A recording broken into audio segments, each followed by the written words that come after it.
Thank you for tuning into the Buyer's Guide podcast, where we talk all things property and finance. My name is Peter Mastriani, the founder of the Buyer's Guide, and in today's cast, I have the pleasure of speaking with Vince Scully of Life Sherpa. Vince is a qualified accountant. He has more than 25 years' experience in the banking, finance, and financial planning industries. Um, Now, look, throughout his experience, Vince learned that financial independence isn't about how much you earn or what assets you own. Financial independence is available to everyone with the right financial plan in place.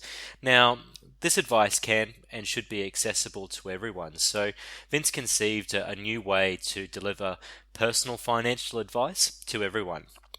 So, Vince is probably best described as the chief Sherpa of Life Sherpa, which is an online financial advice platform which is accessible to everyone.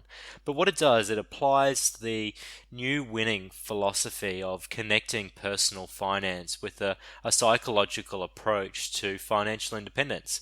And today, Vince and I, we sit down and we discuss how you can actually build an asset base, which includes property, without having to give up your morning coffee, among other things.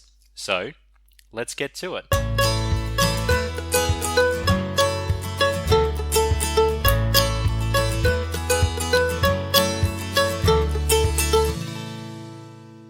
Vince, hi. Thank you for joining us on the Buyer's Guide podcast. It's great to have you on the show. I know through our conversations that we've had previously, I've enjoyed your commentary, particularly around people's personal finances and how you're helping them through Life Sherpa as well. So thanks for joining us on the show. It's good to be with you, Peter. Thanks, Vince. So to start off, why don't you share with us a little bit about your own professional background and what you're actually doing within the business community at the moment?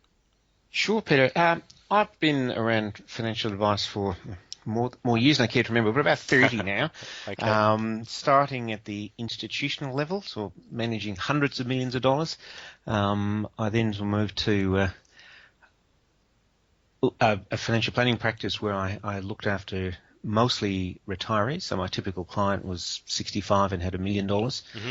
And through that process, I realized that how you feel about your money and what you get out of it is not very closely related at all to how much you got or how much you earn. Mm-hmm. And that the clients who were happiest and got most out of the money weren't necessarily those who earned the most. Yes. Which, when I sold my old business to Mark Bouris, it sort of led me to focus on the needs of people who might not have a lot of money. Mm-hmm. And we know that 96% of people who are under 45 don't have enough money to be attractive to a traditional financial planning business. Mm-hmm. So I sought to develop a service for younger people who could get the help that they need. We know that money is the biggest cause of stress in people under 45, and that almost half of them live payday to payday. And we at Life Sherpa believe that everyone deserves to live life free of financial stress, and the key to stress relief is control. And that's the whole basis of what we do. Okay. I completely agree with you. I believe that in Australia, there's three types of people that are wealthy or acquire wealth. Firstly, being by you're born into it or perhaps inherit it. Secondly, you have a well-paying role within an organization or have some sort of entrepreneurial type activity. Or thirdly, you just make smart investment decisions throughout your lifetime.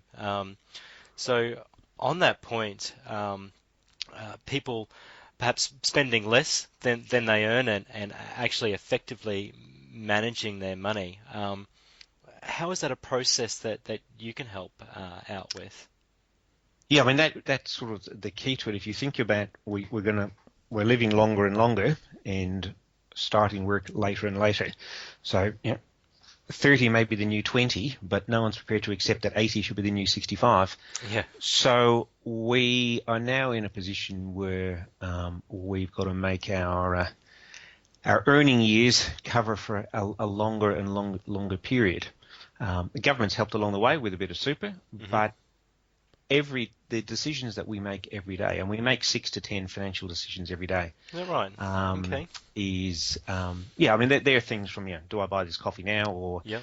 do I do I send my kid to a private school? Sure. Do I buy an Opel card or do I pay cash? All of these decisions every day add up over a lifetime. Yes. And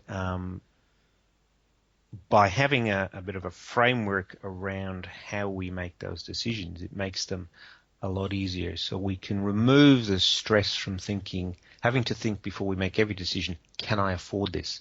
Okay. So if we've built a framework around how we allocate our money, we actually can remove those stress points. So traditionally people would have called that a budget. Mm-hmm. I like to think of it more as a spending plan. So I think so Dave, if I had a well-crafted spending plan by that rationale, Vince, can I still keep my morning coffee? Absolutely. I mean, that's one of the things that I focus on. In fact, I call my book, which backs up the service, the latte fallacy. Yes.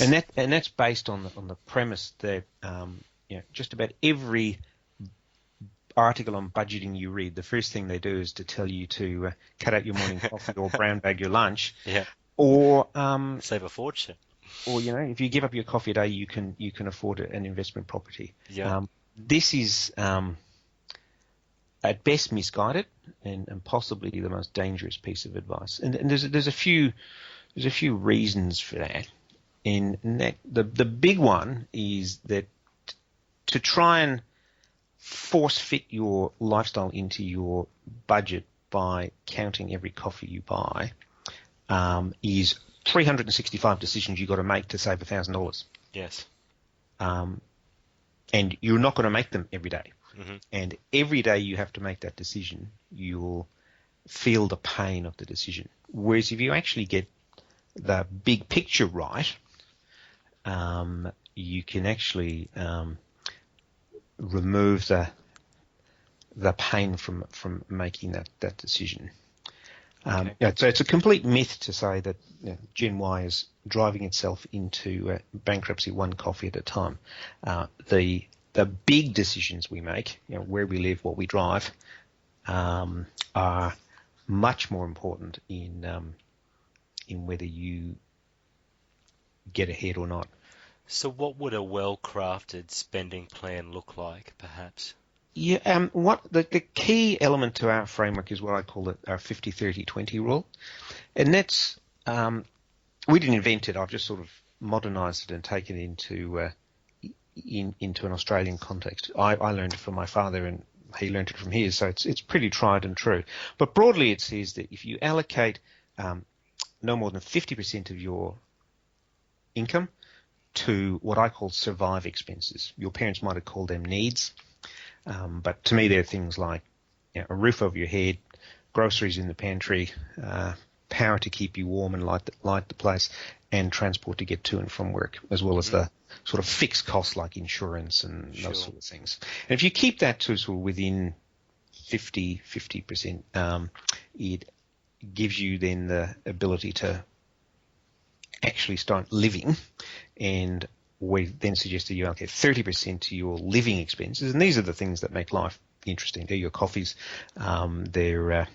We generally categorise them into looking good, feeling good, going out, staying in, all those things that make life worth living. And then the final 20% is into what I call grow expenses. So they're things towards your goals, not necessarily saving for retirement, which is the first thing people think about when they think about saving, but they're things like, I want to save for a big holiday next year. I want to take 6 weeks off. Next year, I'm going to have a kid. I need to take a year off to be with the child. All those goal things that you're not necessarily going to spend this year, and they need to be allocated for. So that 50-30-20 can generally be achieved with a bit of smart thinking. And the two big ones are, where you live. So the three big ones are where you live, what you owe, and what you drive. And if you get those three things right, you've got the vast bulk of the problem solved. And whereas normally we start at the other end in all these articles is we say, well, actually now start cutting out your coffees. Well, that's 365 decisions to save 1,000. If you get the difference between buying a house for 500,000 and buying one for 550,000, will get you there without having to think about it. Okay. So how is there a way that you can define or realize that you're actually making the right decisions in relation to those bigger purchases or those bigger decisions? Yeah, I would recommend that you start off with understanding your values. Okay. And then if you can align your budget with your values, you'll find that it will sort of fall into place itself. And by values, I'm not talking about goals or targets. They're fundamental to what you are. They might be family, they might be balance, they might be travel, they're sort of very fundamental to what you are, and everyone is different. And once you understand those, you can ask yourself, does this piece of spending or saving line up with one of those values? Good example that we see quite a lot is people say, oh, my most important value to me is family. And people then go from that and they go, well, actually, if family's important, I need to have the dream house for the family. I need a room for each kid. I need a spare room. And that leads them to spend a lot of money on a house. Mm-hmm. But to pay for the house, they've got to start working longer and longer hours, and they get tied to a job that they then can't afford to leave, leaving less time to spend with their family. So by making this decision that you think is aligned with what you're trying to do, you're actually upsetting the value that you were trying to achieve in the first place. So coming back to values, then you can start to align those. Okay. Now, in previous conversations that you and I have had, you've made mention of a tool that you've developed. Could you tell us a little bit more about that?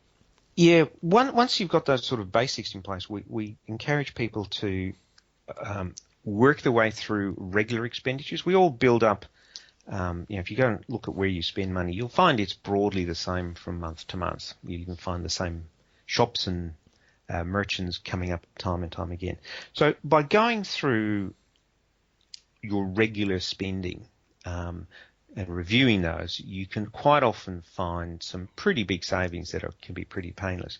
We call the tool the PEARL, and PEARL, P-E-A-R-L, stands for postpone, eliminate, avoid, reduce, and love. And by using the P-E-A-R bit, you can sort of eliminate stuff, leaving room for the L, the stuff that you really love. So, for example, postpone might be widening the gap between your haircuts, for example. So if you get your haircut every 4 weeks, like I have to, and you can slip that out to 5 weeks, well, you've just cut 25% off your expense. Mm-hmm. If you move your dental appointment from every 6 months to every 7 or 8 months, your teeth aren't going to notice the difference, mm-hmm. but it's going to save you, over time. Mm-hmm. Other things like postpone could be delaying replacing your car till next year rather than doing it this year.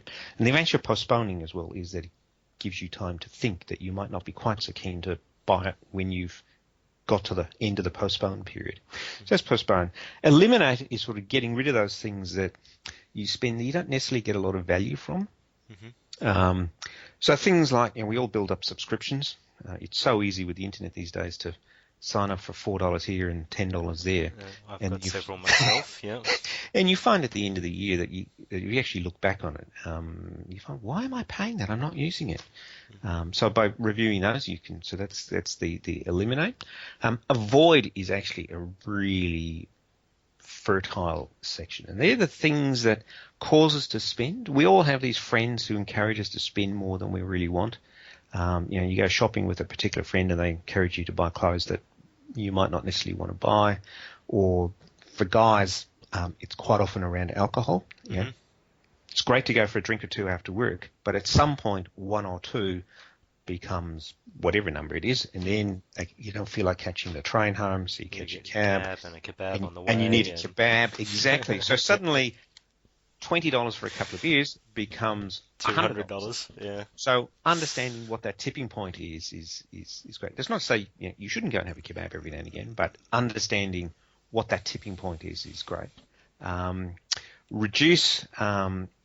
That's largely you're trying to get away from the if summer's good, more must be better school of spending, and that might be say I'm not going to have a coffee on a Friday, or something like that.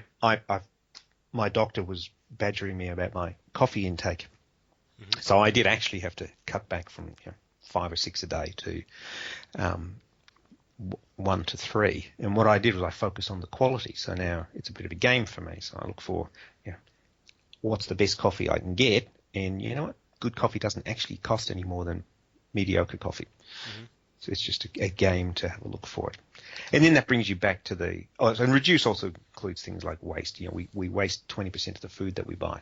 So by shopping with a list and a menu plan, you're going to save yourself an absolute fortune. And then love is actually the key one. So you say the things that I am spending money on does this actually spark joy in my life? Some things we just have to spend, but of your 30% living expenses, if you can ask yourself, am I getting particular joy out of this? Then it will give you the mental space to assess whether this new pair of shoes is worth more or less than going out to dinner on Saturday night.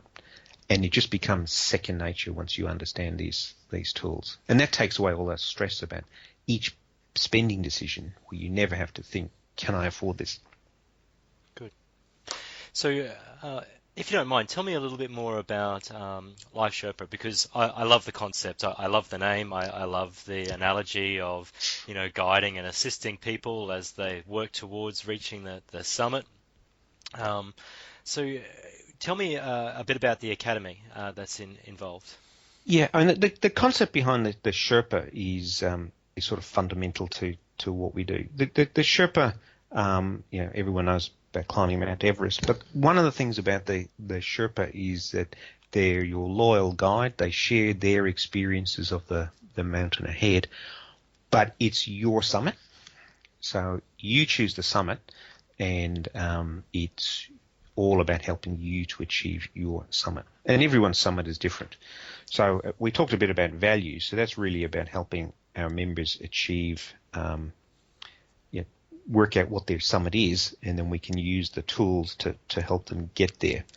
We're licensed financial planners and mortgage brokers, so we can help with, not just working out what it is that you want and the tools that you might need to get there, but we can also help with implementation. And so for a subscription of $15 a month, you get access to all of these online coaching tools, including the academy, and our game, which if you work your way through the game, it assesses where you are over our 8 steps to financial freedom and gives you a score, and then helps you improve your score by giving you tips and exercises to do.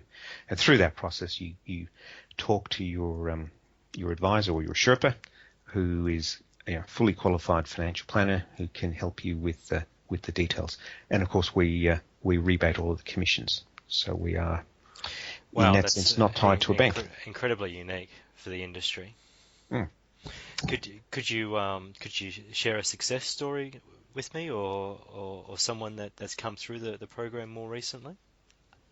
Yeah, I mean the big thing that we find with people who come to us, if there was one particular type of person, I would say, has been dominant in our recruitment, is young women, generally late 20s, early 30s, making reasonably good money. I mean, not wealthy by any stretch of the measure, but often in the creative industries or professionals. Okay. And they get to 28 or 30 and they go, I'm making really good money. How come I've got nothing to show for it? Yeah. And by taking the time to go through the process and work out, well, what's actually important to you and working up a budget and tracking it. And then sort of, we often find they're paying too much for insurance they don't actually need, and we can restructure that, or they're very keen to get into a home but don't know how to start. So working through that. One particular client springs to mind. She's from Melbourne, and she was a creative director at a advertising company. And so making very good money, living the high life. And when we went through her money personality, we have a personality tool that we put people through. It turns out that she's a hunter, which I probably would have suspected. And the thing about hunters is that they spend for prestige or appearances. Okay. So the mentality, that might not sound strange, but the mentality that drives that is, I'm doing this really important job. I need to look the part. Sure. So looking the part can, if you don't, it can be expensive unless you know what you're doing. So she was, when we went through her spending, she was quite horrified to discover how much money she was spending on shoes. And with that understanding, she could then realize a better way of getting value. So she could still look the part, but do I need 10 pairs of shoes a month if I can go back to 5 or 6? Sure. So that then allowed her to start saving towards her deposit. So she and her now fiance are in the process of house hunting. So that was quite a great feeling for me. That the difference between dealing with a client like that and dealing with an institutional client in my investment banking days was an investment bank there. If you were investing $100 million for someone, it was more important that you lost less than anyone else rather than you can make actually a real difference in someone's life. So that's quite important to us. So it comes back to that.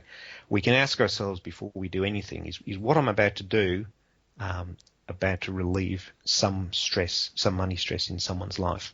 And if it doesn't, we shouldn't be doing it. That's great, Vince. I truly do love what you're creating there. Earlier in the conversation, you had made mention of your book that you had written, the Latte Fallacy. How would people be able to get access to that, and where should people go to find out some more details about Life Sherpa? Okay. Well, you can buy the book on Amazon. If you search for Latte Fallacy, you'll find it. It's $24.95, I think, on Amazon. You can go to lifesherpa.com.au and sign up for a free 30-day trial, which allows you to get the full benefits of being a Life Sherpa member for 30 days. And we don't ask for your credit card. You just all you need is an email address, and you can get access to all of the tools. So lifesherpa.com.au and click on Get Started for free. Get started. That's fantastic, Vince. Thank you very much for joining us and sharing your opinions and experiences with us. And would love to have you back on again and talk about some future aspects relating to personal finances and getting ahead. That would be great. So thanks for having me, Peter. Thanks again. Bye, Vince. Cheers. So that concludes another episode of the Buyer's Guide podcast. Now, I strongly encourage all listeners that have tuned into this podcast to jump onto lifesherpa.com.au, get a free trial. Vince has also generously offered all listeners who do subscribe a free ebook copy of his book, The Latte Fallacy. Now, to get a free copy, after you join, just send an email via the Contact Us section in the Life Sherpa website, and in the title section, just type in podcast and ask for a free copy, and Vince will have that directly across to you. It's an excellent read, and it's jam-packed with easy-to-follow investment-based strategies and tips. Happy reading. Thanks again for joining us, and be sure to subscribe to not miss out on any future episodes. But until next time, bye-bye.